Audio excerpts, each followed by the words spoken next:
So a very warm welcome to you, my dear students. It gives me a pleasure and a happiness you can see on my face. For the simple reason, right now I am standing in your school, in your classroom, where you would have been after the Diwali vacation. So much of joy and happiness comes, I can see the benches around. You can see the blackboard is already very ready, it's been colored.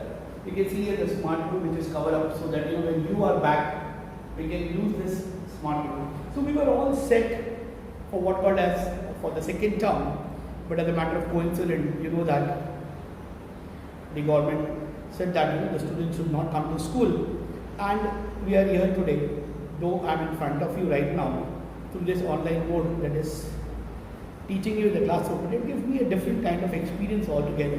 Right now where I am facing the camera, in fact I would have been in your classroom and facing each one of you.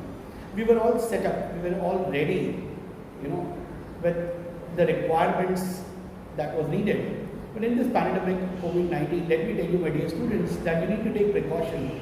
The very first thing that you need to remember, my dear students, is wear mask, which is very, very important. Right now there is nobody in and around the room. So, I have removed my mask and I want to talk to you, and I want to, then the next thing is please carry, kind of a bottle which is cloth, you can put it on your body so that, it's called as disinfectant. You can see this. So just use it as a form of spray, so that when you're traveling, you're coming from a crowd. The next is don't forget to use a sanitizer, my dear students, as and when possible. Please take 2 drops of sanitizer and see to it that, protect yourself. माझी कुटुंब माझी जबाबदारी, my family is my responsibility. So each one of you need to take due care and protection, my dear students. As I'm going to begin today with the second term, let me once again wish you a very happy belated happy Diwali, and at the same time happy Children's Day. We were supposed to have a lot of programs and competitions, when we were back in the school, but yet we had what is moon acting, lantern making, and Rangoli making competition. And I would like to congratulate 2 students from my class specially, that is Ankita Padi from 10th B, for getting the first prize in Rangoli as well as in Kandil making or lantern making, whereas the second prize goes to my friend Riya Mohiti. So congratulations. Why am I putting it on record? Because this will be a remembrance for you, my dear students, maybe after 10 years, 15 years, whenever you log on to YouTube and you can just listen to this. So it is giving me so much of happiness, my dear students, to stand before you and talk to you in your classroom. I'm choked up with emotions right now, and I really don't know, Sir Peter just walked from here. Ma'am Patricia is there, Sir Dilkar has come, Ma'am Shiva, everybody, most of the teachers are there today, and we are back to school. And it gives me that kind of happiness to be with you people.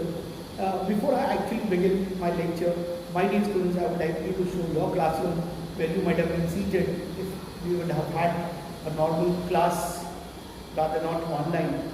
But let me tell you, my dear students, we also need to remember that we cannot miss the opportunity of studying. Please remember, only the building has changed, but the teachers are taking a lot of trouble and pain that is going into. So see to it that every lesson that is being prepared reaches to you. I hope, my friend, you take care of yourself, your family, and please, dear students, remember that education cannot stop. We need to go on with it. And I'm very sure that each one of you would be really working hard in order to see that how best you can give. I hope you all are honest and sincere. A humble request to all my dear students, those who have not paid the fees, please pay your fees. My dear students, with both my hands folded, it is very, very important that you need to realize that education cannot be kept, aside. We need to keep ourselves upgrading. We need to keep ourselves. We cannot stop. And remember one important thing, that the show must go on. So here I begin with a brand new topic of the second term in history. Hello and a very warm welcome to you, my dear students. Wishing you once again a very happy belated happy Diwali and happy Children's Day.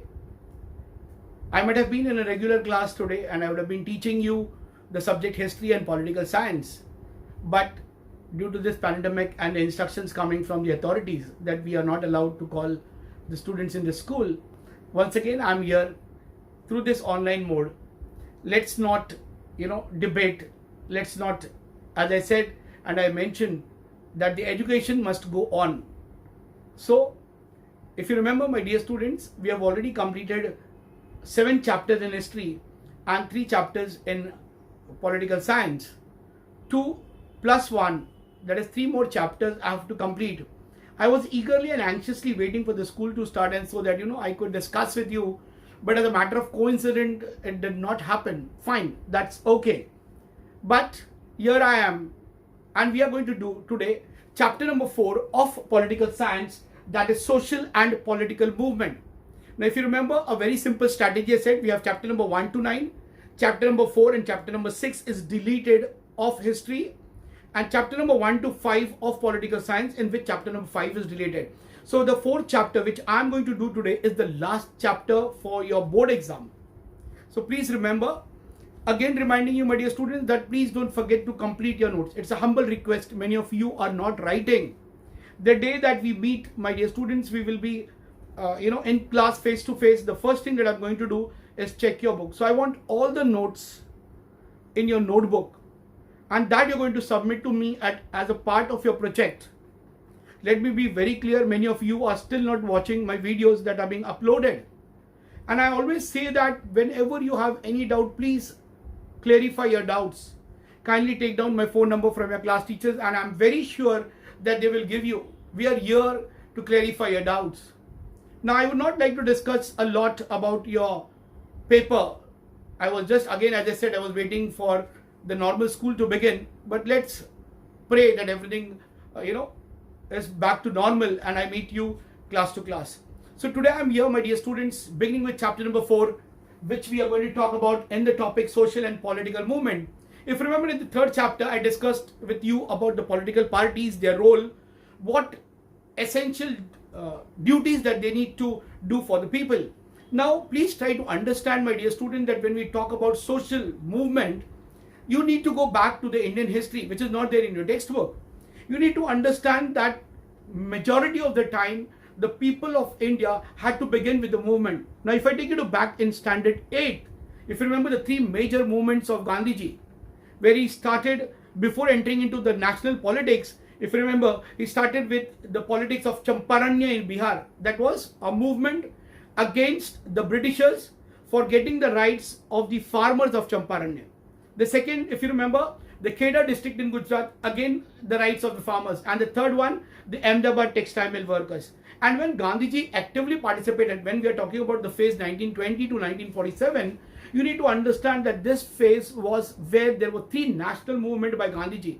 Or rather, the period of 1920 to 1947 is called as the period of Gandhian era. And Gandhiji is associated with 3 major movements or national movement, which is the very first, if you remember, non-cooperation movement, NCM, second CDM, that is civil disobedience movement, and the third QIM, that is Quit India movement. I'm not going to discuss about Gandhiji's movement, my dear students, here right now.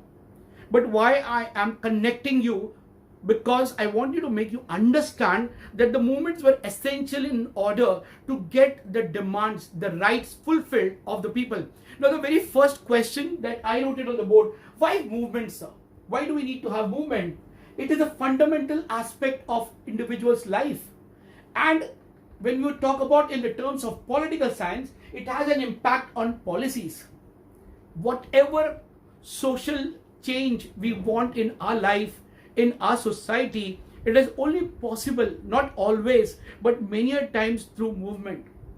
There were major movements that took place not only in India, but throughout the world. And this movement made it possible for the people to gain their goals. So what is movement? Basically, maybe a women's movement. You can talk about the clean drive movement. You can talk about corruption-free movement. You can talk about the various movement as I mentioned. And so what is a movement? Basically, why movement and what is a movement? Basically, a movement is a collective action where people come together to get their problem resolved. People's active participation is important. See, there can be no movement without people's participation or cooperation. So it is very, very essential for us to understand We all are aware with our Indian society, my dear students. Our society was a stagnated society. It was a male dominated society. ज्याला आपण मराठीत म्हणतो पुरुष प्रधान. Are you getting it? And whereas the women had to fight for their rights, there was movement not only in India but even at the international level. That is women's liberation movement. And even today, I'm sorry to say that even today, the movements that are there, they are more by the women because the rights and the demands of the women are not fulfilled. 50% of the reservation of seats, if you're taking you back to chapter number 3, political parties, is being granted by Maharashtra government. But where it is not in all the states where 50% of women's participation is there in active politics, my dear students. मी म्हटलं असेल, if you remember in the 8th standard, what was a lady's work? I'm talking about pre-independence, and sorry to say, maybe 0.5% in some part of our country in the interiors of the village. You know, where even today a woman is considered for sul animal. She's supposed to take care of the kitchen and she's supposed to take care of the children. So let us not, waste our time, and let me begin with the topic, that is the social and political movements. Okay, so here I begin with what called as social and political movement.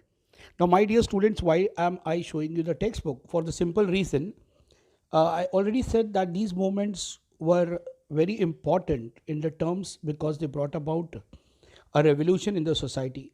And these social and political movements did not just bring a revolution in India, but rather they also brought about a revolution in the other parts of the world. Now, if you look in your textbook on the page number 91, you'll find that the movement against child marriage has been successful. Now, we all know that in India, the legal age for the marriage is 18 and 21.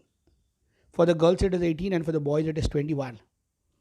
You remember in one of the videos, I said that, how funny it is for voting. You can cast your vote at the age of 18, but for the selection of your wife or your better half, you will only have to wait till 21. So this is just jokes apart.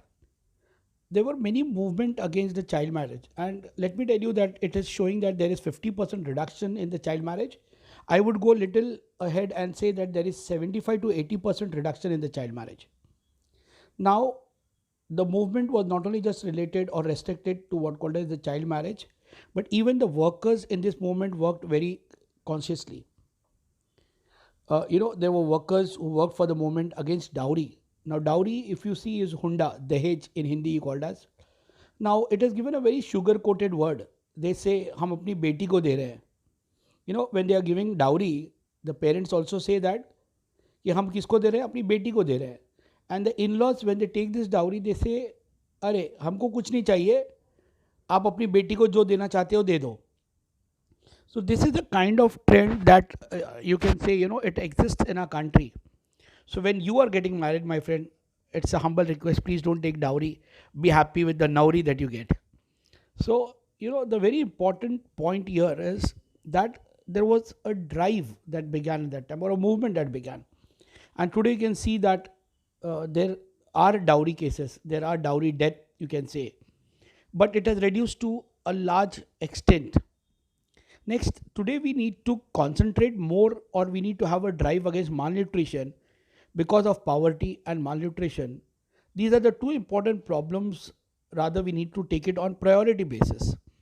Now, why a movement? Because there are many children, many of them who are dying due to malnutrition. And poverty is also one of the reasons for it. Now, in the above newspaper, the different item or movements are included. Now, as I mentioned you, the details about it. And if you remember before coming, through this mode, that is online mode, I discussed with you live on the camera that, in the previous chapter number 3, that political parties, they try to win election, they try to bring about, people together on a particular issue. Maybe it may be research, maybe it is related to cleanliness. Swachh Bharat Abhiyan, if you remember, which began with respected Honorable Prime Minister of our country, Mr. Narendra Ji Modi. So, the political parties, they adopt a policy, and all this taken into consideration, and it is for the welfare, and it is for the interest of the farmers, laborers, businessmen, women, youth, and senior citizen.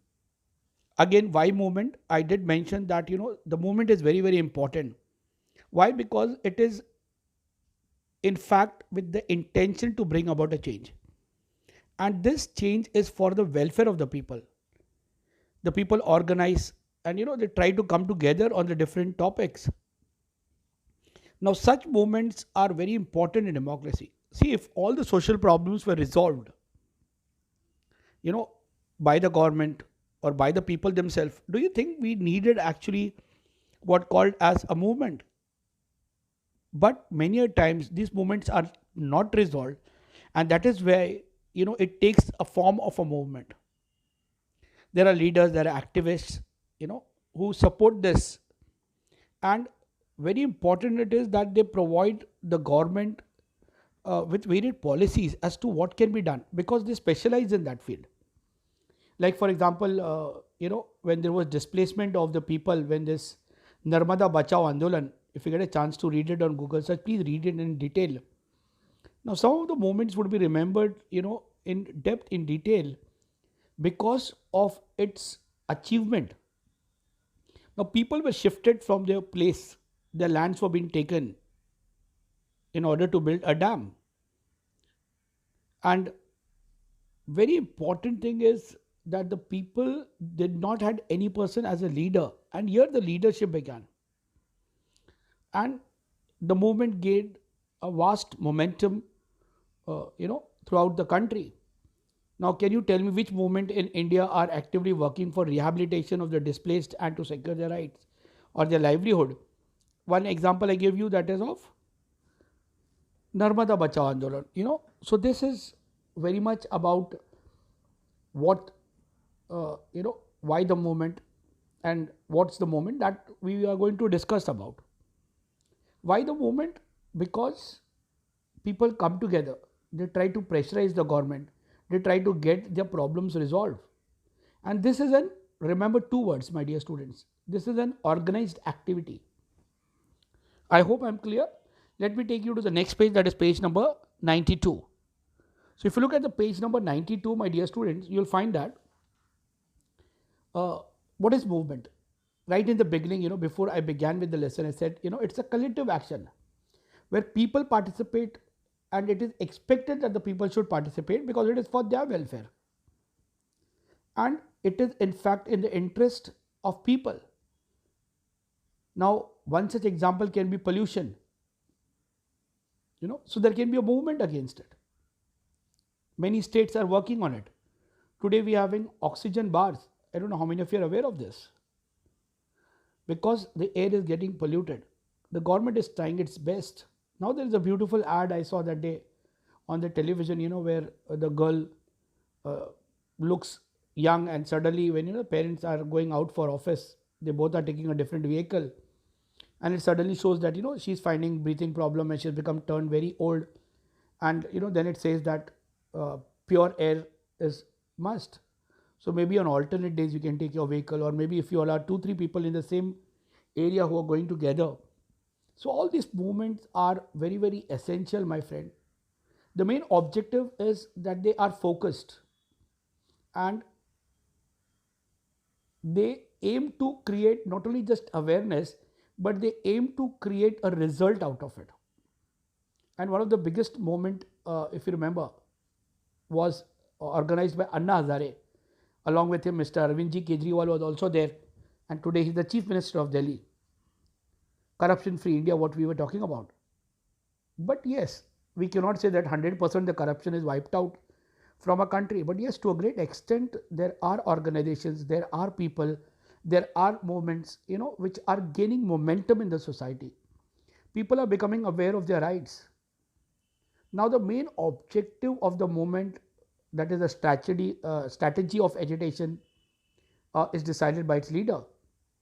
And a strong leadership can make the movement more effective. मराठीत एक म्हण आहे की जसा राजा असतो तशी प्रजा असते. So it is very, very important that the king or the leader plays an important role. Movement have organizations. Without an organization, it becomes difficult to follow up the issues. For example, you can take best example is the farmers organization, which works for the farmers movement. Are you getting it? So there are such movement organizations, which really work for the welfare of the people. And these movements have a program of action which help them to shape people or public opinion. As I said, mentioned before, these movements are devoted to one particular issue. You cannot take 10 issues and say my movement is even for dowry, I am also against pollution, I am also against child marriage. No, one issue you take and you work in that sector or in that area, and then you can bring about a transform in political parties. See the picture that is given on page number 92. If the human rights movement becomes influential worldwide, there is no need for other movement. Absolutely correct. We all know that the Human Rights Day is celebrated all over the world, even in India. And if you remember, the 10th of December, every year we celebrate the Human Rights Day, Manav Adhikar. Only when the human rights are violated, it is then the movement begins. So if this one area is being taken into consideration, I think all the problems can be resolved. Then the next, you can just label them as A, B, C, D, E. There are pictures of 3 boys and 2 girls. So let's say A says, there will be no need for such movement if, human right is taken into consideration. Then boy B says that, but the problem in developing countries are of different nature. Very true. Not only country, but my friend, even from state to state, from one place to another, from one area, maybe in the radius of 7 kilometers or 10 kilometers, there may be one problem which may not be the problem of another village or another rural area or another urban area. And that is why it is very, very important that we need to understand the problem, the area that we are intending to work for. And the third girl says it is true, otherwise we should not have said save girl child. Very true. Ladki bachao, beti bachao andolan is going on, movement is going on. So it is very, very important that we need to understand all these aspects when we are studying about the various movements. And the last boy says that we can get an experience of the movement here itself. Can we start a movement to make the school surrounding safe for girls? Very true. It is very, very important that we as boys or we as men, we respect the girl child. Only if I respect my mother, my sister, my wife, and my families, all those ladies or women who are there, till and until I cannot talk about, the rights of the girl. But if you see, the last boy says that movements were suppressed during the British period, but in democratic system, existence of movement is an indicator of healthy democratic system. Very true. See, if India is today surviving, I can just enlarge the picture. If India is surviving today, with the largest democracy in the world, my dear students, it's thank you to the democracy. Thank to Dr. Bhimrao Ramji Ambedkar, who made it possible to see that a democratic form of government existed in such a beautiful manner.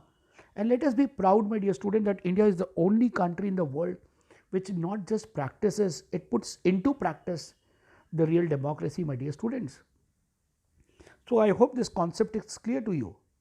Now let's go to the next page. Now when I am talking about this democracy and when I am talking about all this, you need to realize that the most important aspect in all this is, which movement in India led to the filing of PIL. Very beautiful topic it is related to. Now PIL is public interest litigation, and anybody can file a PIL if it is for the welfare of the people. Now some movements were started by Mahatma Gandhi, Mahatma Phule, Sant Gadge Maharaj and Dr. Babasaheb Ambedkar. On which issue was the Son of Soil movement in India insisted? Now this is what the topic we needed to discuss. Now when we are talking about this,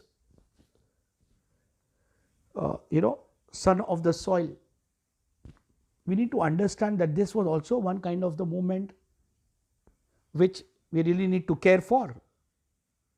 Are you getting it? So when I am talking about the son of the soil, it's a kind of regionalism, where people belonging to the main linguistic group and the others who are settled there or whose mother tongue is the same. Like for example, when we talk about Maharashtra, Me Marathi when we say. So we are the son of the soil, and more priorities or more opportunities should be given. When respected Chief Minister of Maharashtra says that most of the jobs in Maharashtra should be provided to the Marathi people, he is absolutely right. That is what the issue is all about. And whenever there is any discrimination, if it is being made, then it leads to a problem. So many a times there are a lot of people, who work for the welfare of the people and the society. Now you look at it, do this, collect the news in the newspaper about the movement such as uh, Andhashraddha Nirmulan movement. If you remember recently, Andhashraddha Nirmulan movement person was being assassinated or he was killed.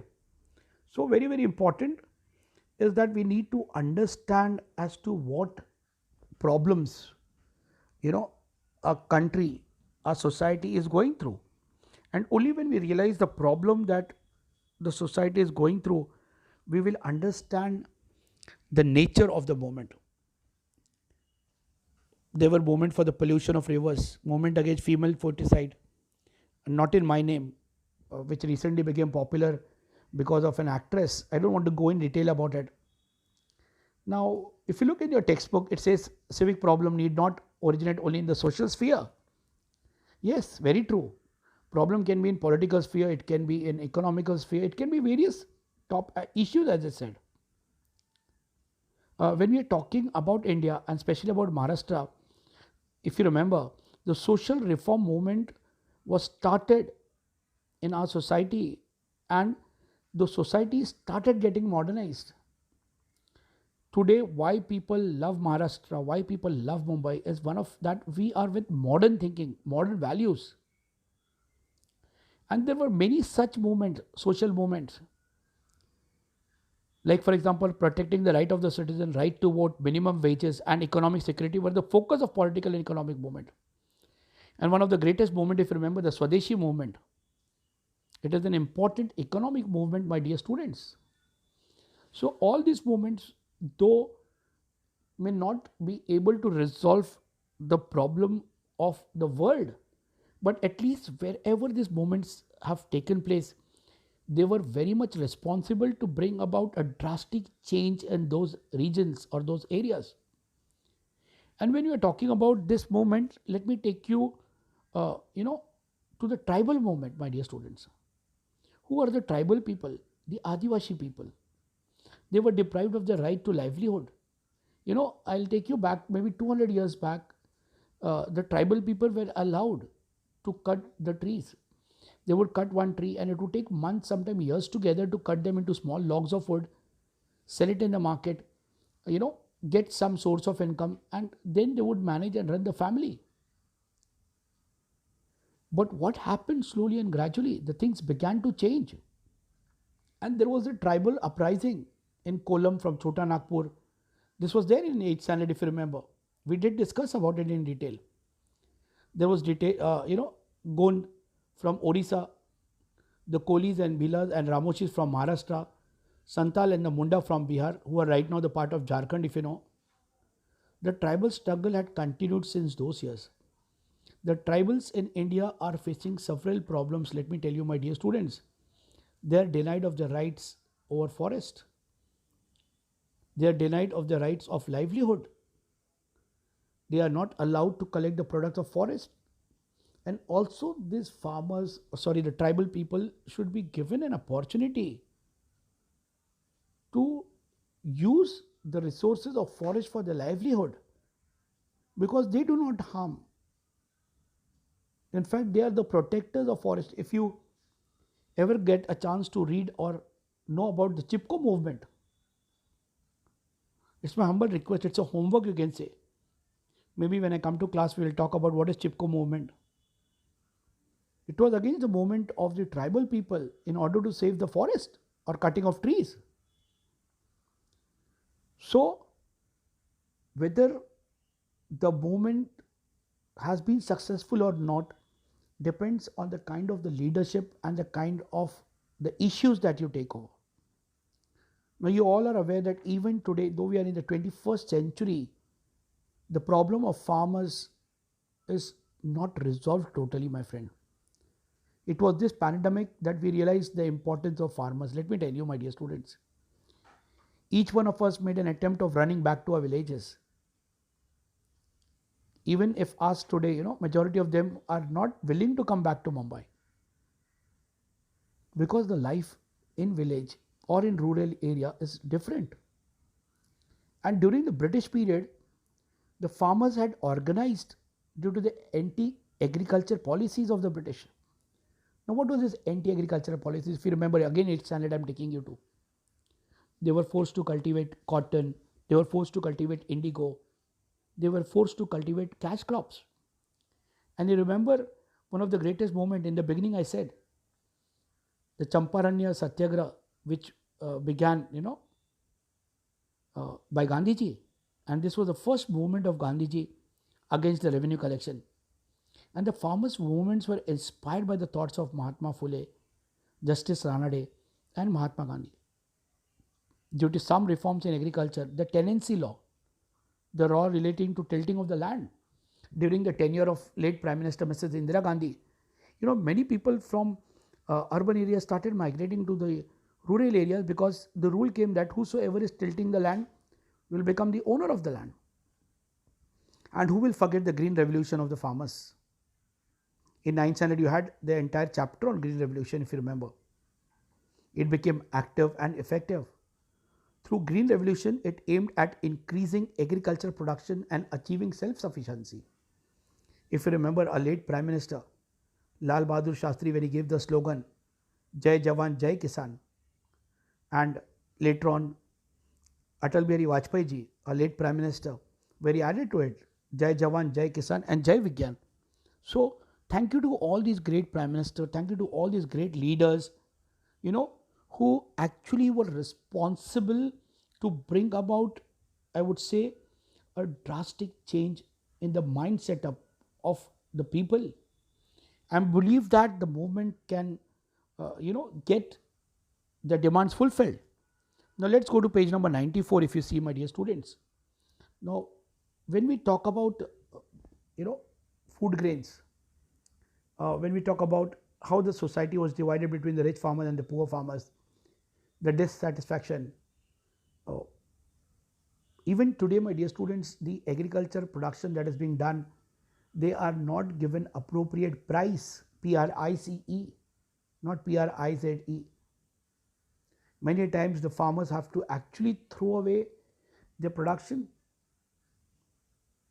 So, you need to understand that there were many recommendations that were being made by Swaminathan Commission, where it talked about the debt relief, debt cancellation. Debt is loan, to waive off the loan of the farmers if they are not able to produce a good crop because of the shortage of water.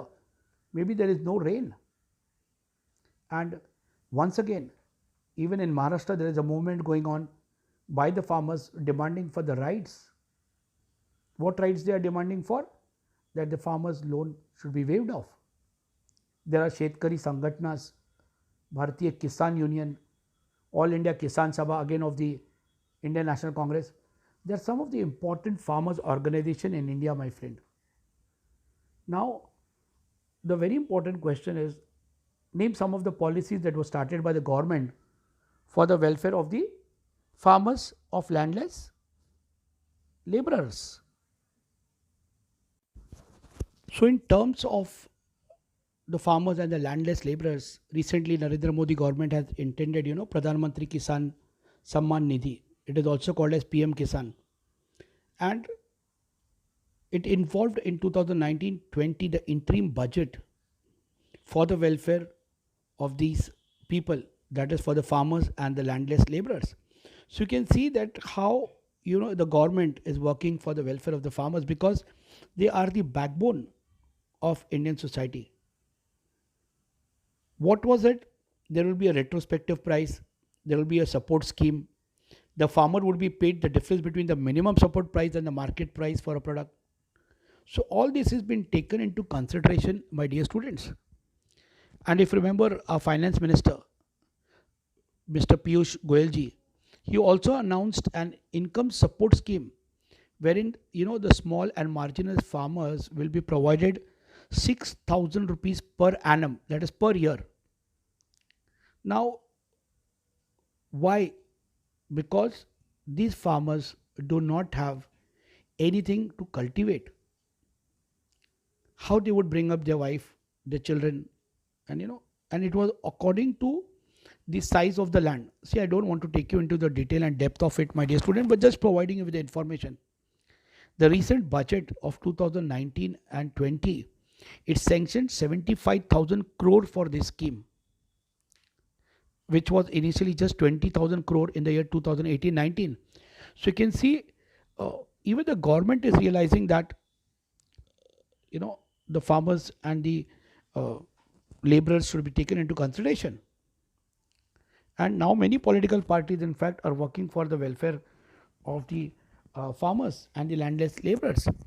So we need to understand that the government plays an important role, and the movement that takes place, for their people is important. Is it very clear, my dear students? Now let us take to the next movement, that is labor movement. Labor Kamgar. When do we celebrate the Kamgar Divas in Maharashtra? It's on the 1st of May. We celebrate it as Labor Day, Kamgar Divas. We also celebrate it as Maharashtra Day. So the labor movement in India emerged because of the industrialization. If you remember, the Britishers started with the textile industry. Railways companies were being set up. And the first railways, if you remember, it ran between Mumbai to Thane. And first time in the history of railway workers went on strike in 1899. And the first organization, that put forth the problem and the problem of the worker was resolved was in the year 1920. And this organization, which is even famous today as AITUC, please remember this, my dear student, in short form, AITUC, All India Trade Union Congress. It even exists till day today, my dear students. And in the post-independence period, labor movement started working more effectively in 1960s and 1970s. And this labor movement organized several agitations. In 1980, this movement started getting disintegrated. And the major reason for it getting disintegrated is globalization. The globalization affected the labor movement to a great extent. One such prominent workers leader was Dr. Datta Samantji, who was the resident of Pantnagar. If you know the new ration card office, exactly opposite to that, he was staying with his family and later on shifted to Powai, where he was been assassinated, he was been killed. So there were many prominent leaders who were working for the cause of the laborers. If you just type Dr. Datta Samant, you will immediately get his entire history on the Google search, my dear students. So in India, workers are facing different problems. Unstable employment condition, contract labor. Nowadays contract system has begun. It's hire and fire. You are taken to the job. If you don't produce result, you are being removed from your job. So that is the contract system. So there is financial insecurity, absence of legal protection for workers. Very important this is. There is no such legal provision in the company itself where that the workers will work only for this many hours. This is what security you should get. So there is insecurity at the workplace. Health hazard are some of the problems. Some of the people, my dear students, are working in very in a situation or in a condition which is not hygienic. I hope you are understanding me, my dear students. Now the next movement which we are going to discuss, the women's movement, is very, very important. Now when you say women's movement, you all know our Indian society was a male dominated society. Purush Pradhan आपण मराठी त्याला म्हणतो. And then our Indian society was a stagnated society. A lot of injustices were being done. And in order to end this injustice that were being done, and this woman should get to live a respectful life. You remember the people who actively worked for this. Again, referring you to Standard 8. Ishwar Chandra Vidyasagar, Raja Ram Mohan Roy, Mahatma Jyotirao Phule, Savitribai Phule, Mahashri Dhondu Keshav Karve. As I mentioned, there is a girls' hostel in Kalina University. Then Pandita Ramabai, Ramabai Ranade, they all took this initiative. You remember we had the sati system, child marriages, widow remarriages was not allowed. They had no right to education. They had no right to any kind of thing. Forget about taking part in political scenario, but even they had no choice uh, or say in their own marriage. Even a small girl at a very young age would get married to a person who may be double or triple the age of that girl. So she could not say a word. As I mentioned before, and repeating it, she was considered to be like a thing. She was not considered like a human being. But after independence, my dear student, the constitution gave equal right to women in all the field. In spite of the women were not treated equally in several fields. And now during this period, the entire scenario has changed, my dear friends. And today we know that the women are more given freedom. They are given job opportunities. They have been taken into political scenario. Are you getting it? One such powerful woman in the politics is Mamata Banerjee, right now the Chief Minister of Bengal, if you know that. Women today are equal to men. She is no more considered to be Abla Nari. So what happened is in the later period, the women started participating in this movement. They not only participated for the welfare, but even for the social and political causes. They raised their voice against corruption, caste discrimination, religion extremism. All this. Women started taking initiative against injustice in India. And however, this movement in various levels, they took up the issues of health, social security, financial independence, and empowerment. Today, women's movement face a challenge of equal education for women and giving women a status and prestige as human beings. There are so many people who work for the cause or welfare of the women. There are many organizations, many NGOs who actually are working. I hope it is clear. Now, in the box, you can see about Dr. Rajendra Singh. Very interesting story about this man. As I said, if you ever get a chance, my dear student, please read about him. This man was called as a waterman of India. He brought about a water revolution in Rajasthan. The women in Rajasthan would have to travel miles, several kilometers, only to fetch one pot of drinking water. But because of his far vision, he had Marathi monto Durdrusti. He had a vision. He started building thousands of johad. He revived the rivers in the desert of Rajasthan. He formed an organization which was called as Tarun Bharat Sangh, which worked for building, you'll surprised to know, 11,000 johad in 100 of villages all over India began, and a water campaign, conservation, revival of river, forest conservation, wildlife conservation, and he gained so much of popularity. Who was working for last 31 years, he won one of the prestigious award at Stockholm Water Prize, an award known as the Nobel Prize for Water. So today the challenge has been different, my dear student. It is not just one sector where people are working.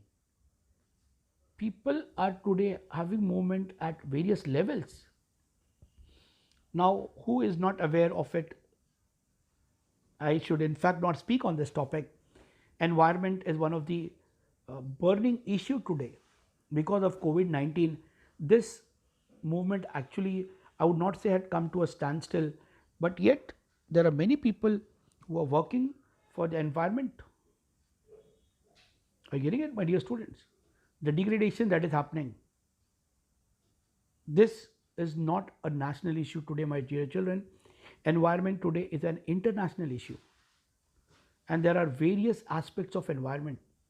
The environment movement is taking up issues like protection of biodiversity, protecting different sources of forest, green belt, pollution of river, use of chemicals and their ill effects.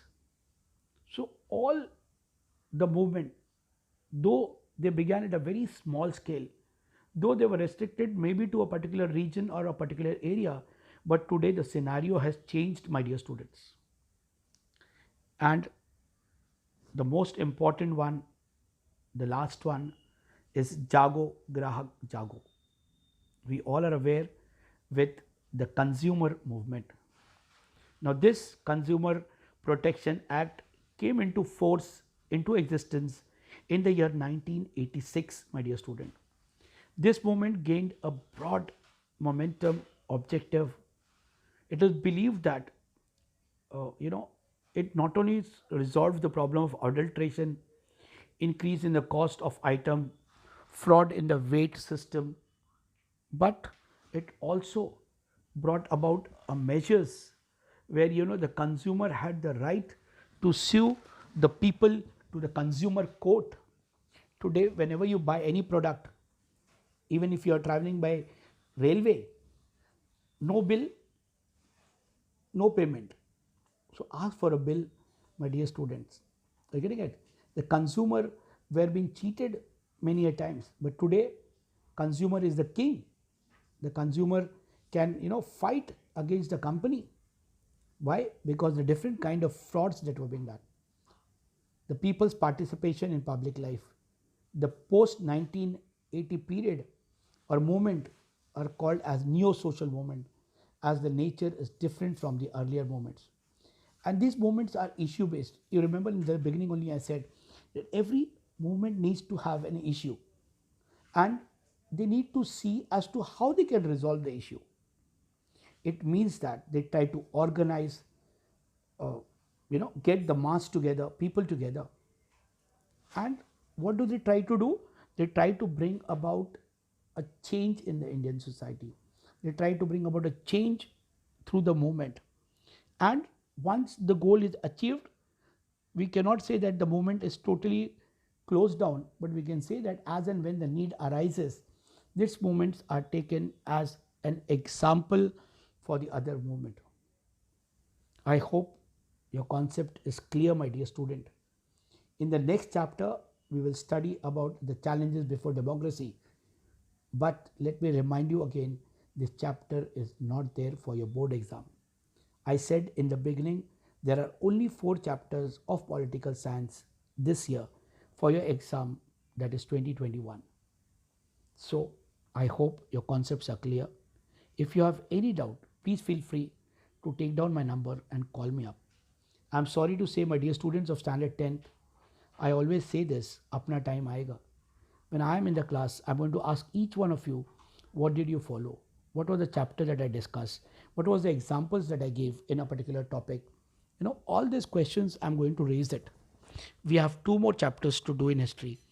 It's vast topic. I may go slow. So please, if you have any doubt, clarify your doubt. Thank you so much for listening to me so patiently. God bless each one of you. Thank you, one and all.